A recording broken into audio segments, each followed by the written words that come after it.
안녕하세요. 저는 이타서울 청년호스트 홍수지입니다. 오늘은 대한민국 최초의 생태공원인 색강의 생태공원 활성화 방안에 대한 이야기를 하겠습니다. 먼저 저는 색강 생태공원에 대해 간략히 설명하고 현재 진행하고 있는 생태체험 프로그램 소개와 제가 색강 수질 탐사를 하며 고민해 보았던 추가적인 색강 생태공원 활용 방안에 대해 말씀드리겠습니다. 색강 생태공원은 저습지로 주변 환경이 열악한 상태로 오래 방치되어 있다가 1997년 9월 25일 대한민국 최초로 조성된 생태공원입니다. 여의도와 영등포구 사이를 흐르는 한강의 지류로 여의도를 개발한 당시에 색강을 없애고 영등포에 붙여버릴 수도 있었겠지만 여의도의 홍수 위험이 높아지기 때문에 색강을 남겨놓아 우회수로의 역할을 하도록 했습니다.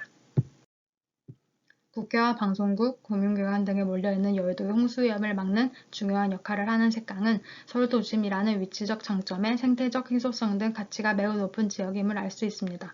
버드나무, 갈대, 억새 등의 자연환경을 최대한 활용하고 인근 지하철에서 발생하는 지하수를 이용하여 계룡폭포 연못을 만들고 습지성 식물인 부들, 미나리, 무록잠 등을 심어 수질 개선과 자연환경에 적합하도록 했는데요. 이렇게 자연환경에 적합하도록 조성한 생태공원에서 찾기 힘든 세 가지는 무엇일까요? 네, 바로 매점, 벤치, 가로 등인데요. 자연을 최대한 보존하기 위해 매점과 벤치를 두지 않았고 동식물이 충분히 휴식할 수 있도록 가로 등을 설치하지 않았습니다. 산책로도 포장하지 않고 전 구간 흙길로 두었고 연중 이용이 가능하지만 동물의 산란기에는 일부 구간의 출입을 제한하고 있습니다. 이러한 노력 덕분에 올해 색강 생태공원에서 천연기념물인 수리붕어와 두꺼비가 발견되기도 했습니다. 서울특별시 공공예약 서비스를 통해 색강의 생태를 체험해 볼 수 있는 프로그램을 참여할 수 있는데 현재 4개의 무료 프로그램이 진행 중이다가 코로나로 인해 일시 중지된 상태입니다. 주로 색강을 산책하거나 조류를 관찰하는 프로그램이고 서울시 한강사업본부에서는 생태공원을 가꾸는 해숲지기를 모집하기도 했습니다. 서울시에서 진행하는 프로그램 외에 여의도 금융권과 BH 치킨에서는 생태계 교란 유해 식물을 제거하며 색강 환경 정화 봉사활동을 하고 있습니다. 연구에 따르면 이런 체험 프로그램을 참여하는 것보다 걷기, 조깅, 자전거 등 운동이 가장 높은 빈도를 보였고 전체 1000명의 응답자 중 단 4명만이 생태체험 프로그램을 방문시마다 항상 이용한다고 응답하였습니다. 그러나 색강을 찾는 시민들이 공원을 보존하기 위해 참여할 것이라는 응답도 과반이 넘는 것을 알 수 있습니다. 따라서 걷기, 자전거와 같은 일반 도시공원 기능만 수행하고 있는 색강 생태공원을 다양한 생태체험 기회를 통해 시민들의 참여를 활성화한다면 가장 낮은 응답률을 보였던 봉사활동과 같은 시민 주도형 환경 개선도 기대할 수 있을 거라 생각합니다. 여의도의 위쪽에는 밤섬이라는 작은 섬이 있는데요. 이 밤섬과 관련된 영화 김씨표류기를 보신 분이 있나요? 저는 굉장히 재밌게 본 영화인데 내용을 짧게 말씀드리면 경제적으로 절망적인 상황에 몰린 남자 김씨의 자살 시도가 실패로 끝나 한강의 밤섬에 표류하게 되면서 일어나는 이야기입니다. 한강 주변을 돌아다니는 관광 크루즈에 구조 요청을 하지만 실패하고 섬에 버려진 오리보트로 내 집 마련의 꿈을 이루는 등 섬 생활을 계속하며 새똥에 들어있던 옥수수 씨앗을 발견하고 땅을 개간하며 농사까지 짓기 시작합니다. 옥수수 씨앗으로 짜장면을 만들어가는 과정을 보면서 저는 단순한 생존이 아닌 살아갈 희망이라는 메시지를 받았는데요.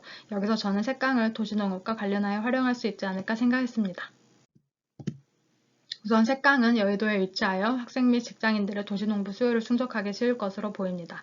또한 저희가 수질 탐사를 해온 데이터와 농업여수 기준을 비교한 결과 농업용수에 적합한 특성을 갖고 있었고 수질 탐사할 때 화분 여러 개를 심은 작은 텃밭을 발견하기도 했고 산책로를 제외하면 굉장히 넓은 유유지가 곳곳에 있어 경작지로 사용이 가능할 것으로 보입니다. 농촌진흥청에 따르면 도시농업은 치유 역할을 한다고 하는데요. 도시농업을 통해서 식생활이 66% 향상되고 스트레스와 같은 부정적인 감정은 52%나 감소한다고 합니다. 서울시 도시농업백서 2020 연구 결과 실제 서울 도시농부는 64만 명이나 되고 있는 서울시 인구 15명 중 1명은 농부인 셈이라고 합니다. 호주 멜버른, 영국 런던에 이어 서울이 OECD 도시농업 인구 중 3위를 차지할 정도로 도시농업에 대한 관심과 수요가 있음을 알 수 있습니다.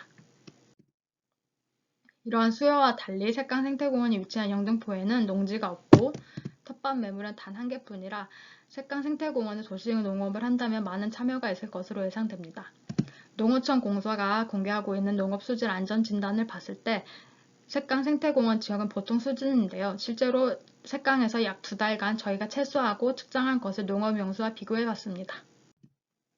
우선 농업용수 기준은 15개의 기준이 있지만 저희가 측정하고 비교할 수 있는 기준은 수소이온 농도와 화학적 산소 요구량이었음을 미리 알려드리고 나머지 기준은 비교하지 못하여 정확한 것이 아님을 양해 부탁드립니다. 총 23개의 수질 데이터 비교 결과 수소이온 농도와 화학적 산소 요구량 각 2개를 제외한 21개가 농업용수 기준을 만족했고 2가지 모두를 포함하였을 땐 19개를 만족하는 결과가 나왔습니다.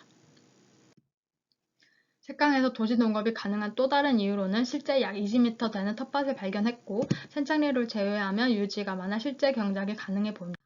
또한 국내에서 2번째로 생긴 길동 생태공원에는 농촌지구가 있어 이미 재배 중이며 벼도 자라는 모습을 볼 수 있습니다.